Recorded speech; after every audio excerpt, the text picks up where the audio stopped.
आप सभी UCG net JRF qualify करने वाले सभी स्टूडेंट का आपके अपने यूट्यूब चैनल पर स्वागत है।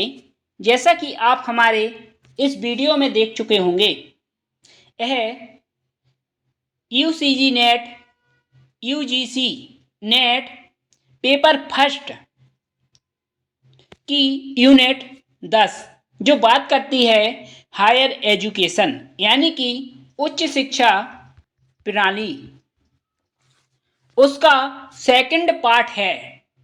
इसके पहले हमने एक पार्ट इसका लगभग 100 एमसीक्यू ऑब्जेक्टिव प्रश्न अपने यूट्यूब चैनल पर अपलोड कर दिए हैं। अगर आपने वह वीडियो नहीं देखा है तो डिस्क्रिप्शन बॉक्स में आपको लिंक मिल जाएगी। अगर आपको कोई हेल्प चाहिए हमारी तो डिस्क्रिप्शन बॉक्स में ही हमारा नंबर होगा, तो आप हमें मैसेज कर सकते हो व्हाट्सएप पर।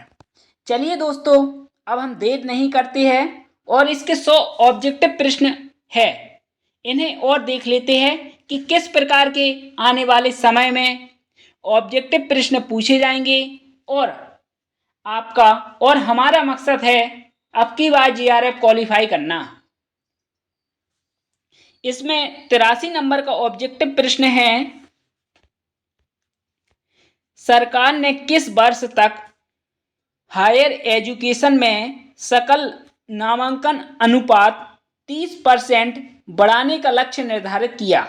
यानी कि सरकार ने हायर एजुकेशन में सकल नामांकन अनुपात 30% बढ़ाने का लक्ष्य रखा था 2020 तक, इसलिए इसका बी ऑप्शन हो जाएगा। और इसी समय राष्ट्रीय ज्ञान आयोग समिति आई थी जिसका पीरियड काल था 2002 से 2020 तक। 84 निम्नलिखित में से कौन से व्यक्तिगत यूजीसी के पहले अध्यक्ष थे। यानी कि यूजीसी की स्थापना 1953 में की गई थी, तो उसके पहले अध्यक्ष कौन थे।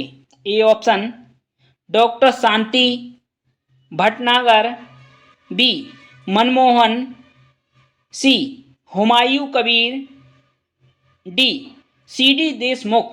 इसका जो डी ऑप्शन है सीडी देशमुख पहले यूजीसी के अध्यक्ष हुए थे, इसलिए डी ऑप्शन हो जाएगा।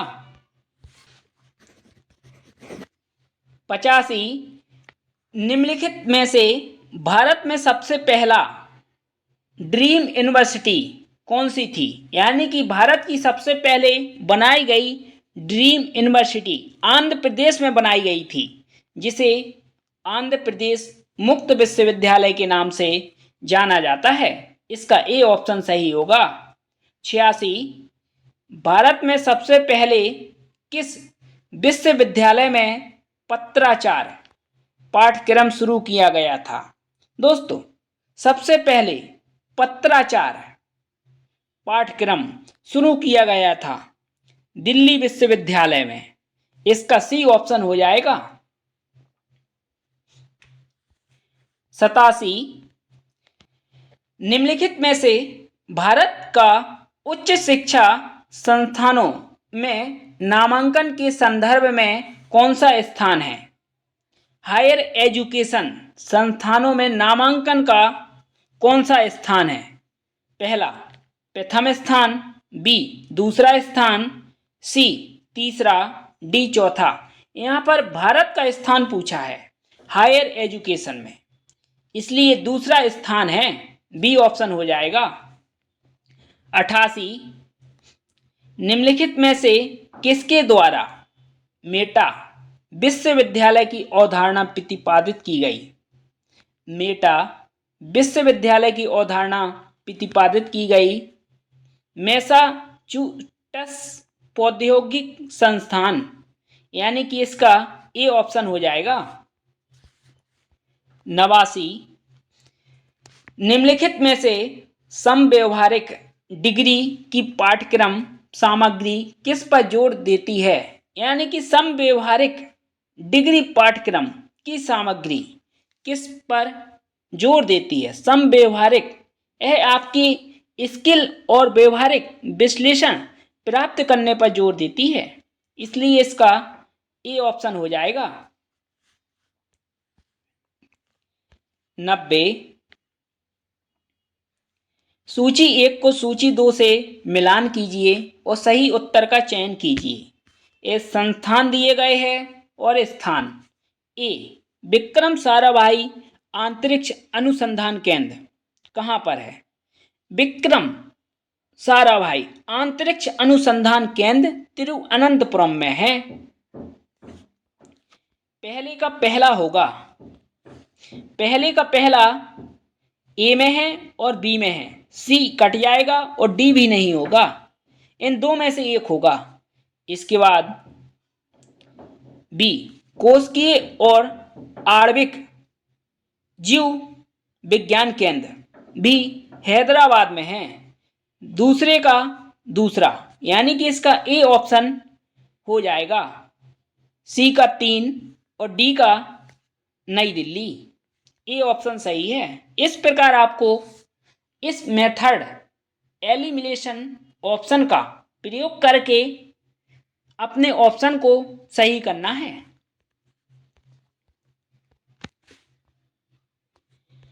91। निम्नलिखित में से किस वर्ष में राष्ट्रीय वित्तायन बोर्ड की स्थापना की गई? राष्ट्रीय वित्तायन बोर्ड की स्थापना की गई थी। A option 1991, B 1994, C 2001, D 2005। राष्ट्रीय वित्तायन बोर्ड की स्थापना दिल्ली में 1994 में की गई थी। इसका बी ऑप्शन सही हो जाएगा। 42। 92। अलीगढ़ मुस्लिम विश्वविद्यालय किस वर्ष स्थापित किया गया था? अलीगढ़ 1875 में स्थापित किया गया था। इसका भी बी ऑप्शन सही है। 93। निम्नलिखित में से कौन से व्यक्ति है जो स्वतंत्र भारत के पहले शिक्षा मंत्री रह चुके हैं? स्वतंत्र भारत के पहले शिक्षा मंत्री अबुल कलाम आजाद रह चुके हैं। इसका ए ऑप्शन सही है। 94। निम्नलिखित में से ऐसा कौन सा सैटेलाइट चैनल है जो 26 जनवरी 2003 को भारत में दूरस्थ शिक्षा की तकनीकी विकास के लिए शुरू किया गया था? ए, एकलव्य, बी, द्रोणाचार्य, सी, ज्ञान दर्शन, डी, ज्ञानवाणी। इसका ए ऑप्शन सही हो जाएगा, एकलव्य। 95। निम्नलिखित में से कौन सा संस्थान मानव संसाधन विकास मंत्रालय द्वारा स्थापित किया गया है? यानी कि ऐसा कौन सा संस्थान है जो मानव संसाधन विकास मंत्रालय द्वारा स्थापित किया गया है? राष्ट्रीय बाल भवन नई दिल्ली। इसका ए ऑप्शन सही है। 96। निम्नलिखित में से शिक्षक एवं प्रशिक्षण राष्ट्रीय मिशन का मुख्य उद्देश्य क्या है?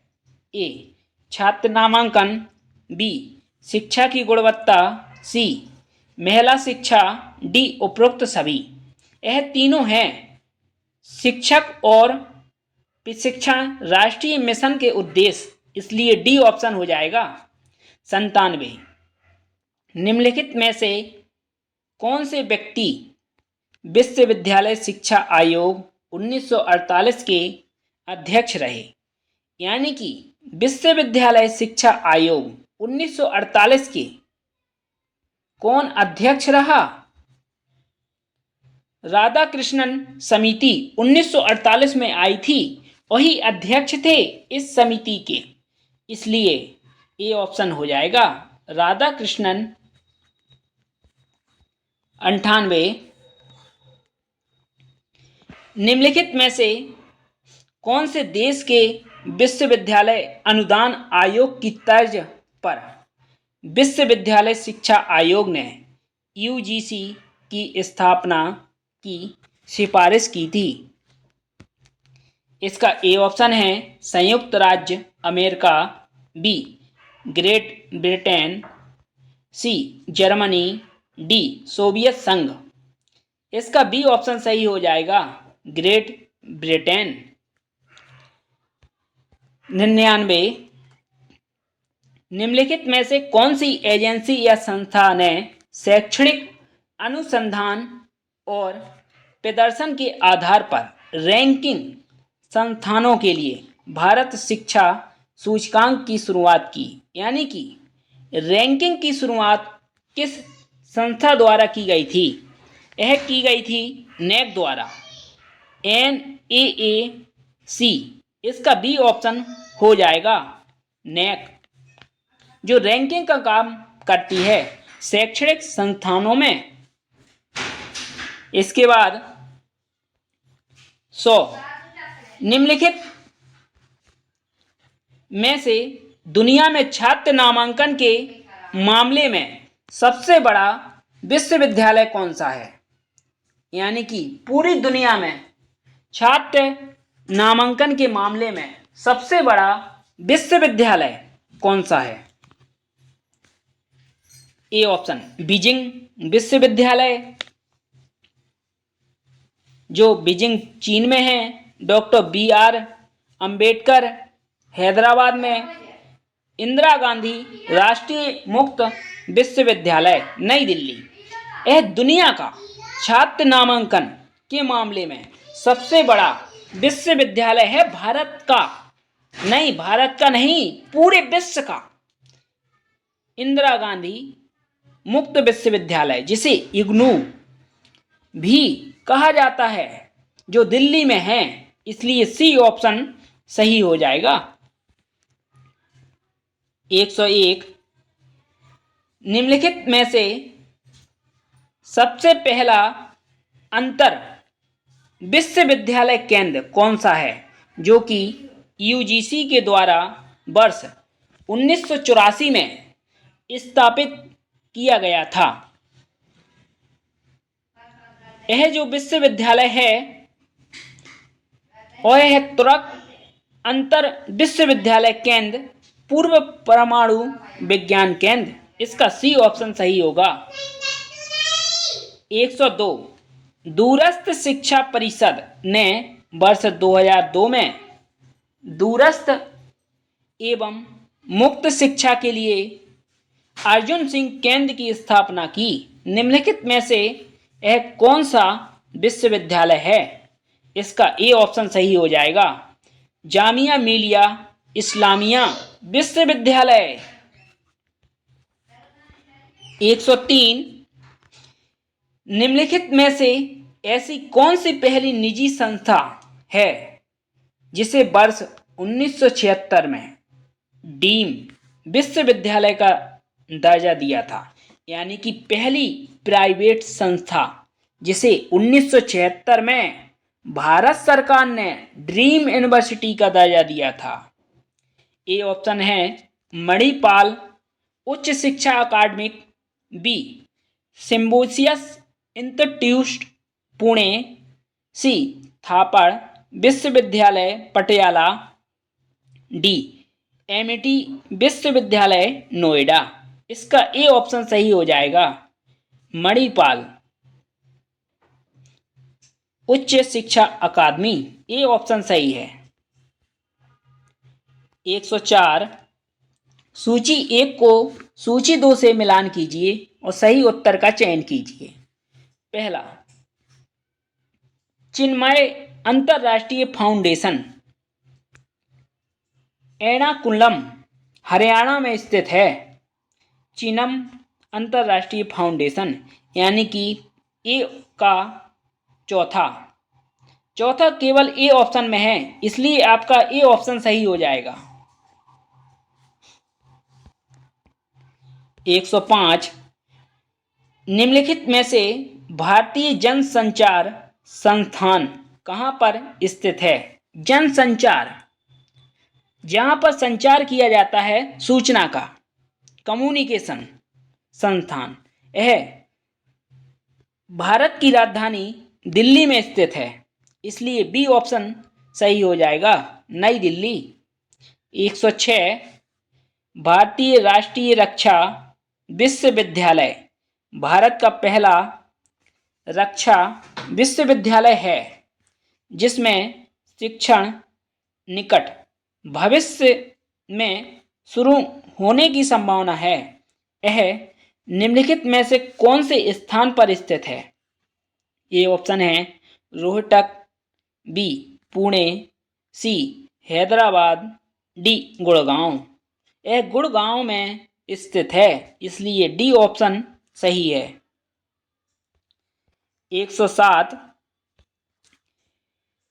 विश्वविद्यालय अनुदान आयोग के बारे में निम्नलिखित कथनों पर विचार कीजिए तथा नीचे दिए गए विकल्पों में से सही उत्तर का चयन कीजिए। पहला, यह प्रारंभ में ही वैधानिक विधि द्वारा स्थापित हुआ।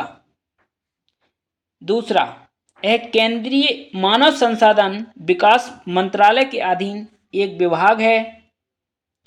तीसरा, यह भारत में उच्चतर शिक्षा के क्षेत्र में देश का शीर्ष स्वतः शासी निकाय है जो विश्वविद्यालयों का वित्त पोषण करता है। इसका केवल तीसरा सही है, इसलिए डी ऑप्शन हो जाएगा, केवल 3। इसके बाद 108 यूजीसी अधिनियम 1956 की धारा 12B के अंतर्गत आने वाले महाविद्यालय निम्नलिखित में से किस निकाय से वित्त पोषण के लिए एलिजिबल है? ए ऑप्शन विश्वविद्यालय अनुदान आयोग, बी भारत सरकार, सी भारत सरकार से पोषित कोई निकाय, डी यह तीनों हैं, इसलिए डी ऑप्शन हो जाएगा। 109 निम्नलिखित में से किसके द्वारा राज्य विश्वविद्यालय के कुलपति की नियुक्ति की जाती है? जो राज्य के विश्वविद्यालय है उनमें कुलपति होता है, तो उन्हें कौन नियुक्त करता है? राज्य में राज्यपाल, और जो केंद्रीय विश्वविद्यालय है उसमें राष्ट्रपति कुलपति को नियुक्त करता है। इस बात का ध्यान रखें। तो यहाँ पर राज्य की बात हुई है, तो इसलिए राज्यपाल हो जाएगा, ए ऑप्शन। 110 निम्नलिखित में से कौन सा केंद्रीय विश्वविद्यालय नहीं है?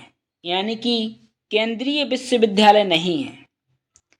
दिल्ली विश्वविद्यालय एक केंद्रीय विश्वविद्यालय है और बनारस हिंदू विश्वविद्यालय भी एक केंद्रीय है, और सी इलाहाबाद विश्वविद्यालय केंद्रीय विश्वविद्यालय है। यह तीनों केंद्रीय विश्वविद्यालय है, लेकिन ओस्मानिया विश्वविद्यालय एक केंद्र सरकार का विश्वविद्यालय नहीं है, इसलिए डी ऑप्शन हो जाएगा। 111 निम्नलिखित में से किस प्रकार के संस्थान में अकादमिक स्टाफ कॉलेज की स्थापना की जा सकती है? इसका ए ऑप्शन है केवल केंद्रीय विश्वविद्यालय में, बी देश के सभी विश्वविद्यालय में, सी यूजीसी से अनुमोदित विश्वविद्यालय में।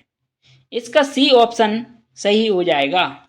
जो यूजीसी है, जो बॉडी है हायर एजुकेशन विश्वविद्यालय की, उसके द्वारा अनुमानित विश्वविद्यालय में अकादमिक स्टाफ कॉलेज की स्थापना की जाएगी, इसलिए सी ऑप्शन हो जाएगा।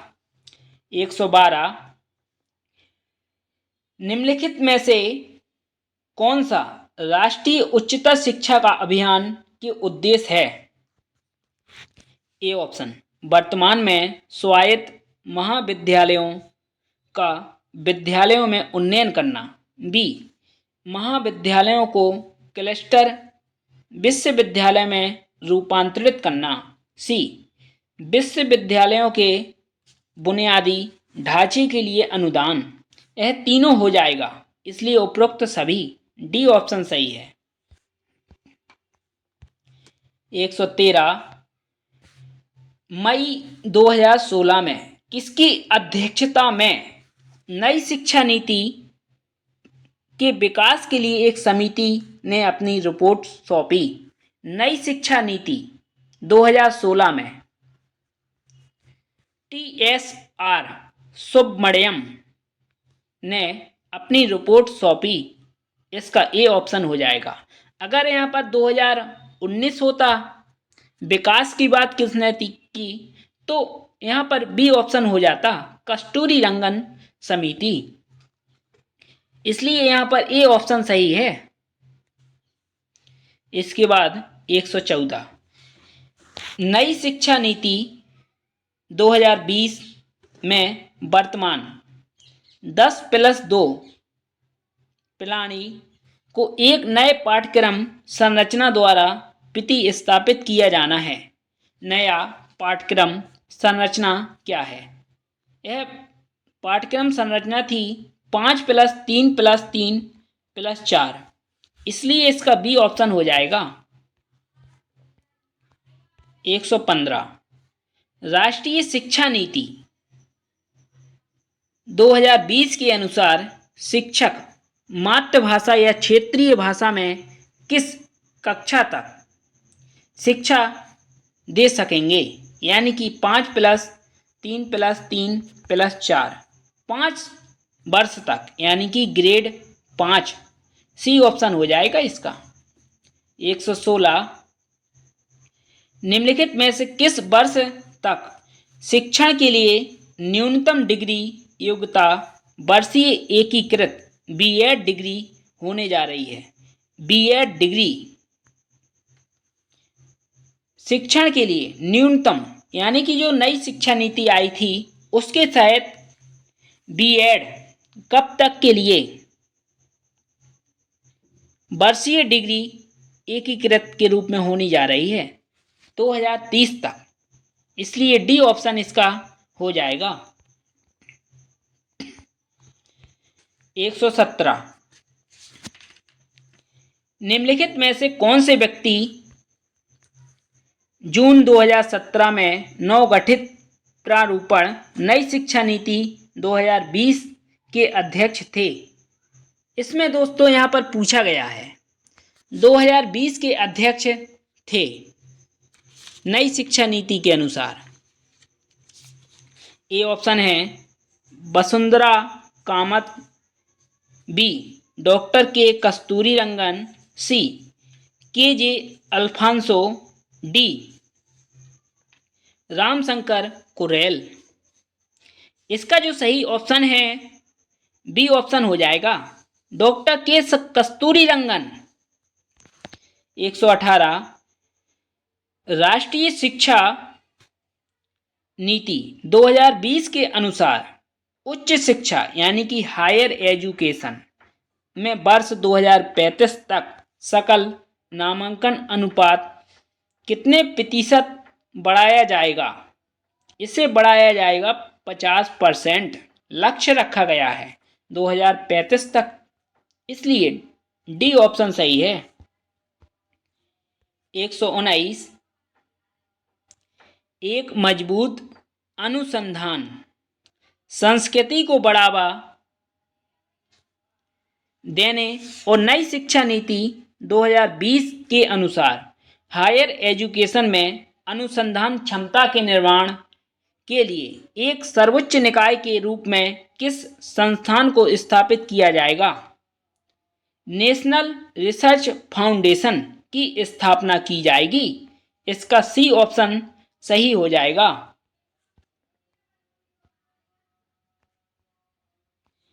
120 नई शिक्षा नीति 2020 के संदर्भ में निम्नलिखित में से कौन सा कथन सही है?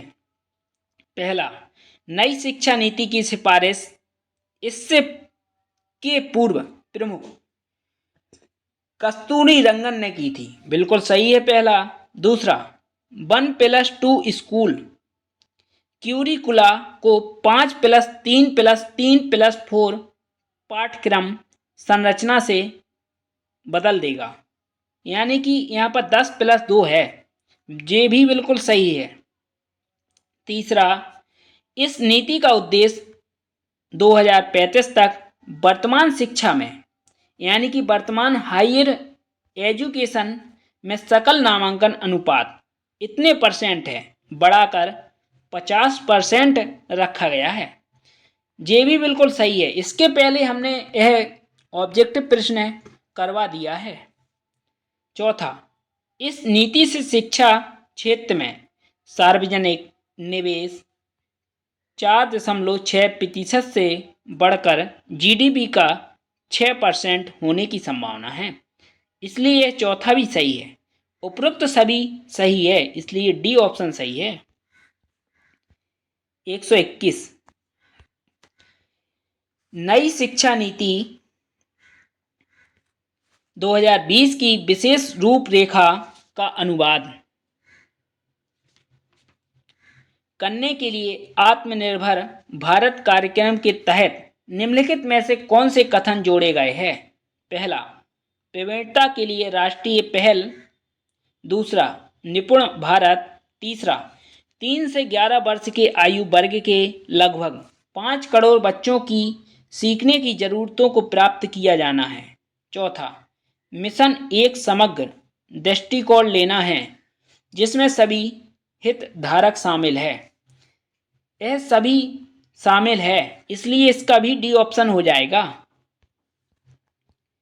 122, निम्नलिखित में से किस वर्ष शिक्षा मंत्रालय का नाम बदलकर मानव संसाधन विकास मंत्रालय किया गया था? आप बताइए।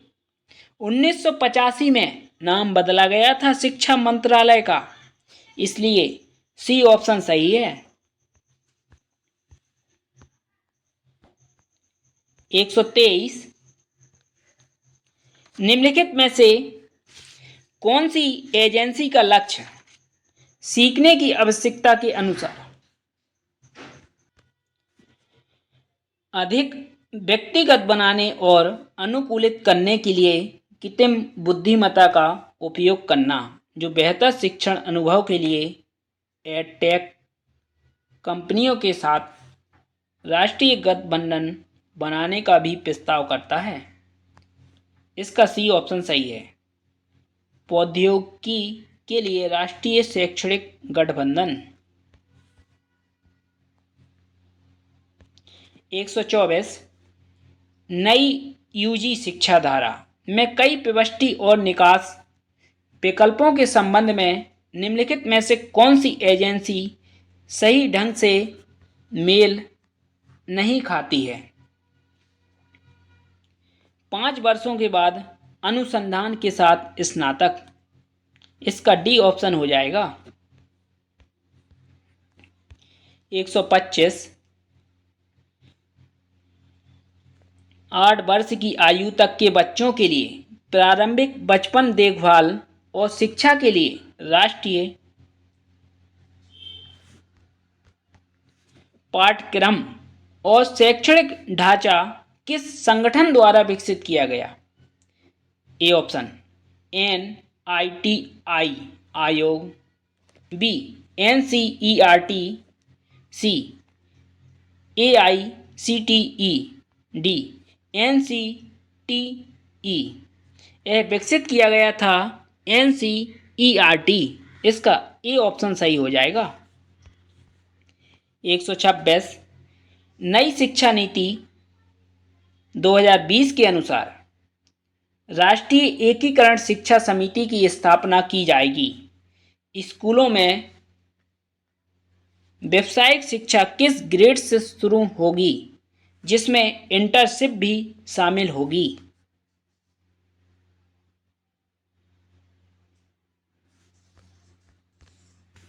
वर्ग 6 से, यानी कि इसका डी ऑप्शन सही है।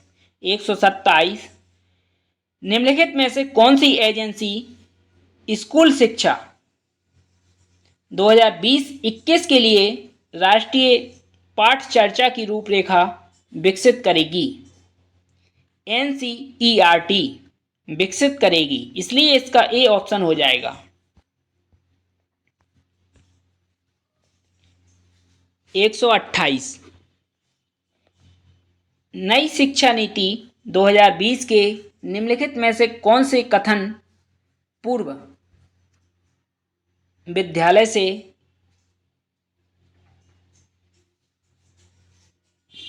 माध्यमिक स्तर तक शिक्षा के सार्वभौमिकरण के लिए लागू किए जाने हैं?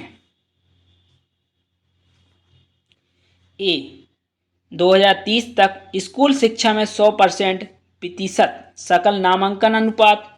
बी 2025 तक उच्च शिक्षा में 50% सकल नामांकन अनुपात। यह दोनों सही है, इसलिए ए और बी दोनों। C option. 129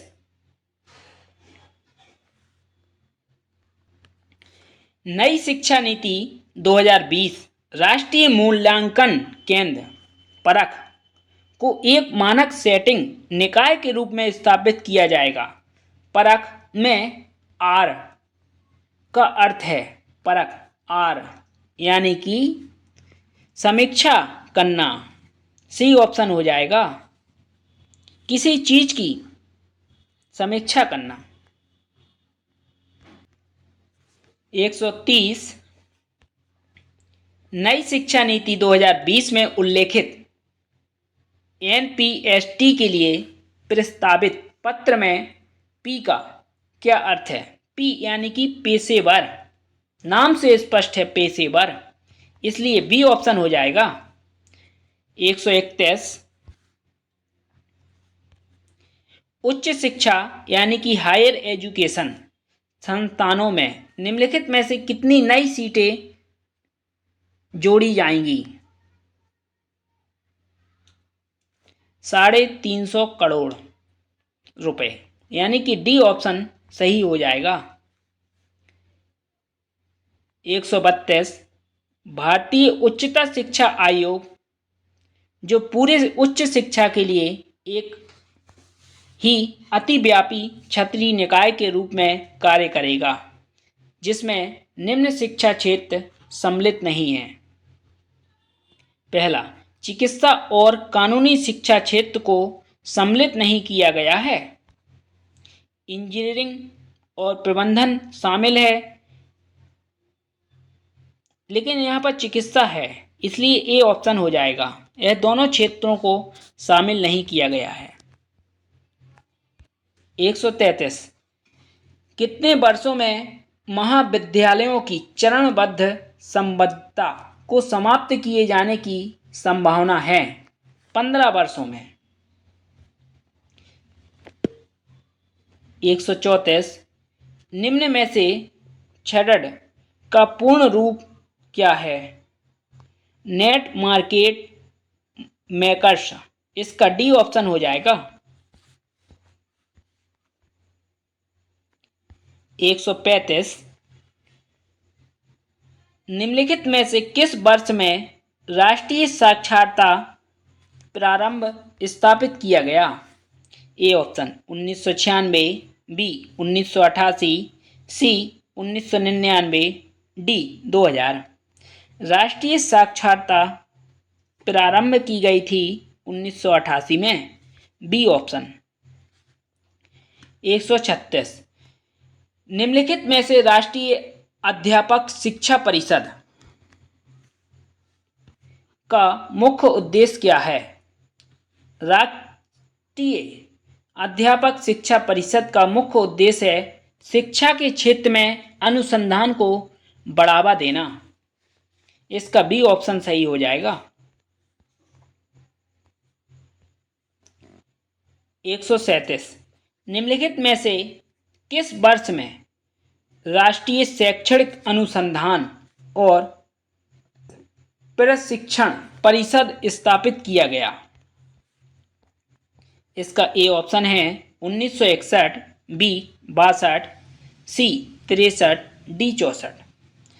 राष्ट्रीय शैक्षणिक अनुसंधान और प्रशिक्षण परिषद 1961 में स्थापित किया गया था, ए ऑप्शन हो जाएगा। 138 निम्नलिखित में से भारत ने अंटार्कटिक पर कौन से शोध स्टेशन की स्थापना की? ए ऑप्शन, दक्षिणी गंगोत्री की स्थापना की है, इसलिए ए ऑप्शन सही है। 139, द्वितीय बौद्ध सभा कब और कहाँ आयोजित हुई थी? यह बैसाखी में आयोजित हुई थी 383 ईसा पूर्व में, इसलिए सी ऑप्शन सही है। 140, हम प्रारंभिक वैदिक काल के बारे में किसके द्वारा जान सकते हैं? प्रारंभिक वैदिक काल के बारे में ऋग्वेद ही सबसे पुराना वेद है, इसलिए बी ऑप्शन हो जाएगा इसका। 141, निम्नलिखित कथनों के माध्यम से निम्नलिखित में से किस विश्वविद्यालय को संदर्भित किया जा सकता है? इसका जो चौथा है, छात्र 16 की उम्र में विश्वविद्यालय में प्रवेश करेंगे, बिल्कुल सही हो जाएगा। 142, विश्वविद्यालय की पहचान करें। ए विक्रमशिला विश्वविद्यालय, बी नालंदा, सी उज्जैन विश्वविद्यालय, डी तक्षशिला। इसका डी ऑप्शन हो जाएगा, तक्षशिला विश्वविद्यालय। 143, भारत में प्रेसिडेंसी कस्बों में जो विश्वविद्यालय थे उनकी स्थापना किस वर्ष में की गई थी? 1857 में, ए ऑप्शन सही है। 144, निम्नलिखित राष्ट्रीय शिक्षा नीति 2020 के अनुसार सकल नामांकन अनुपात 2035 में हायर एजुकेशन में कितने % बढ़ाने की बात की गई थी? 50% तक, इसलिए डी ऑप्शन हो जाएगा। इसके पहले आप यह सभी ऑप्शन देख चुके हो, एक बार हम आपको इसका रिवीजन करवा रहे हैं, इसलिए सभी ऑब्जेक्टिव प्रश्न पढ़ने की जरूरत नहीं है, जो सही है उसी को ही पढ़ेंगे। 145, निम्नलिखित में से किस व्यक्तित्व की अध्यक्षता में विकास के लिए बनी समिति नई शिक्षा नीति ने मई 2016 में अपनी रिपोर्ट सौंपी? मई 2016 में अपनी रिपोर्ट सौंपी थी स्वर्गीय TSR सुब्रमण्यम, इसका ए ऑप्शन हो जाएगा। और 2019 में कस्तूरी रंगन ने। 146, NEP 2020 में मौजूदा 10+2 सिस्टम को एक नई पाठ्याचार संरचना द्वारा बदला जाएगा। नई पाठ्याचार संरचना है 5+3+3+4, इसलिए बी ऑप्शन हो जाएगा।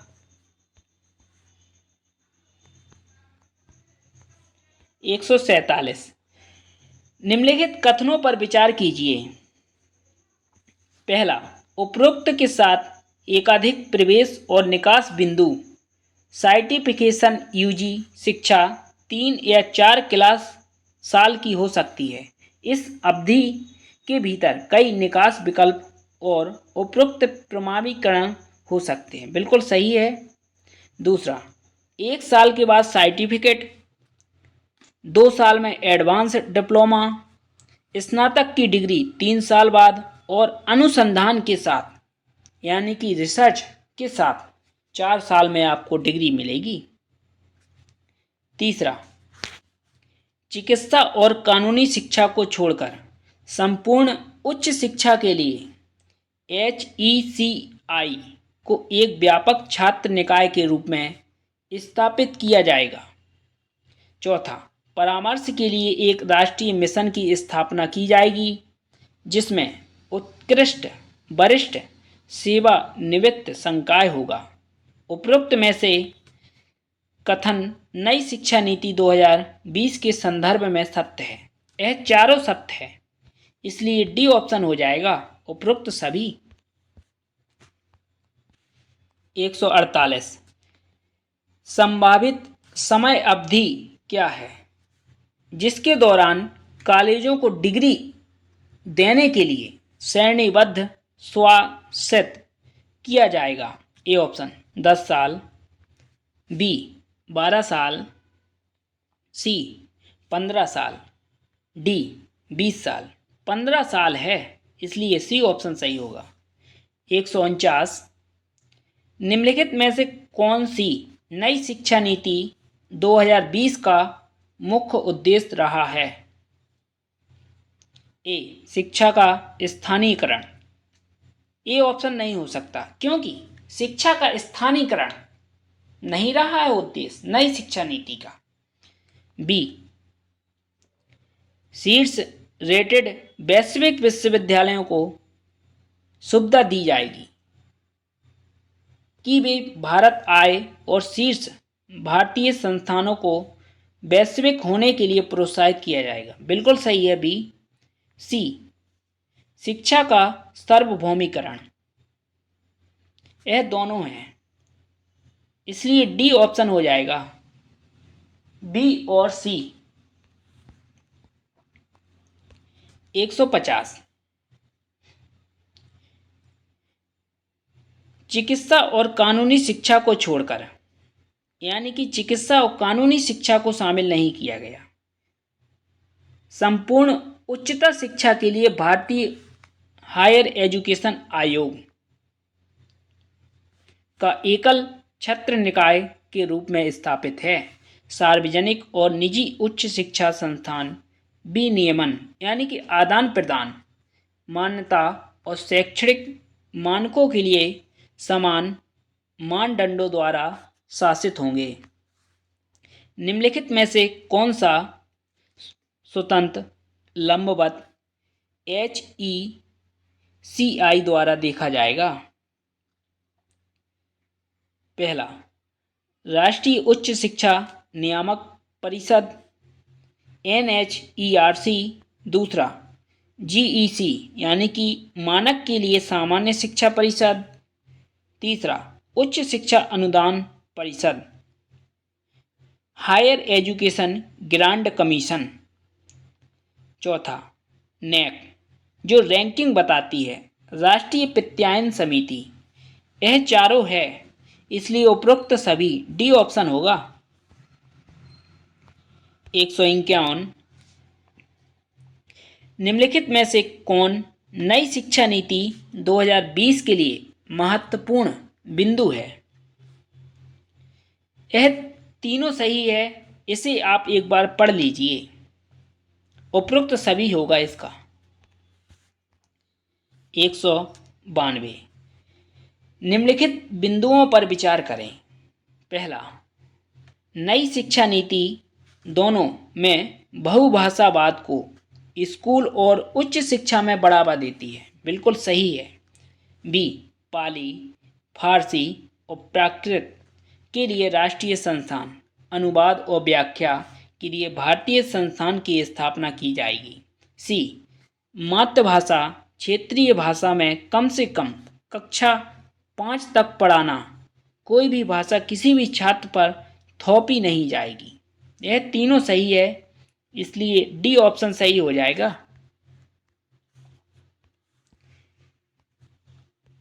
153 निम्नलिखित में से कौन सी औपचारिक पहल नई शिक्षा नीति में की जा रही है जिसमें शिक्षार्थी का आकलन हो सके? ए ऑप्शन 360 डिग्री समग्र प्रगति कार्ड के साथ आकलन सुधार।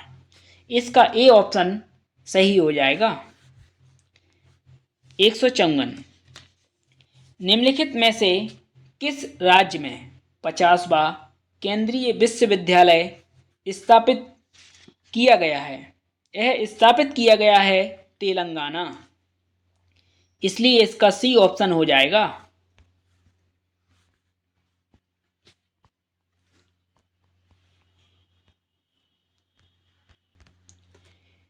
155 इंस्टीट्यूट यानी कि इंस्टीट्यूट ऑफ एमिनेशन के रूप में चयनित संस्थानों के संदर्भ में निम्नलिखित में से कौन सा कथन लागू होता है? पहला, संस्थान को पूर्ण शैक्षणिक और प्रशासनिक स्वसहायता, बिल्कुल सही है पहला। दूसरा, संस्थाओं की रैंकिंग QS 2020 विश्व रैंकिंग की सिफारिशों के अनुसार UGC द्वारा की गई, दूसरा सही है। तीसरा, IIT मुंबई सरकार की ओर से पहला ऐसा संस्थान क्षेत्र है, तीसरा भी सही है। चौथा, ग्रीनफील्ड श्रेणी से निजी संस्थान को वित्तीय लाभ प्राप्त होंगे। ग्रीनफील्ड श्रेणी से निजी यानी कि प्राइवेट संस्था को लाभ नहीं होगा, चौथा नहीं है, इसलिए ए ऑप्शन हो जाएगा। 1, 2 और 3। 156, निम्नलिखित में से कौन भारत का सबसे बड़ा विश्वविद्यालय है? यानी कि भारत का सबसे बड़ा विश्वविद्यालय है इग्नू, इसका ए ऑप्शन सही है। इंदिरा गांधी राष्ट्रीय मुक्त विश्वविद्यालय 1985 में स्थापना की गई थी नई दिल्ली में। भारत का सबसे बड़ा विश्वविद्यालय है ओपन यूनिवर्सिटी। 157, निम्नलिखित में से किसको भारत में कॉलेजों की अधिकतम संख्या वाला जिला कहा जाता है?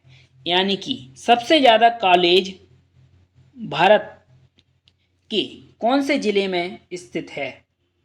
यह है बेंगलुरु के अर्बन, इसका बी ऑप्शन हो जाएगा। यहाँ पर राज्य जिले की बात की गई थी। 158,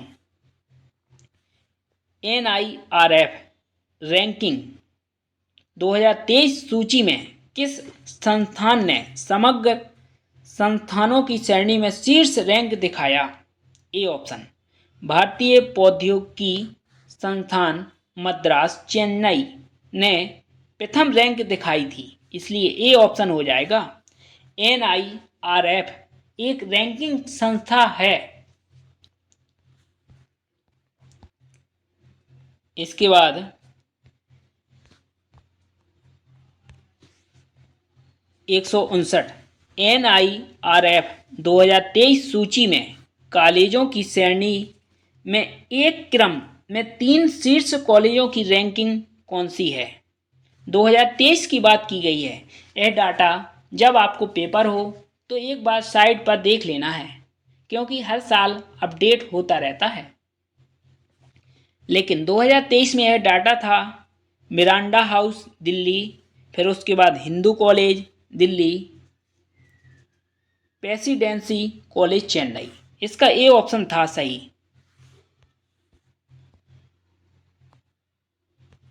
160, NIRF 2023 सूची में विश्वविद्यालयों की श्रेणी में एक क्रम में 3 शीर्ष विश्वविद्यालयों की रैंकिंग कौन सी है?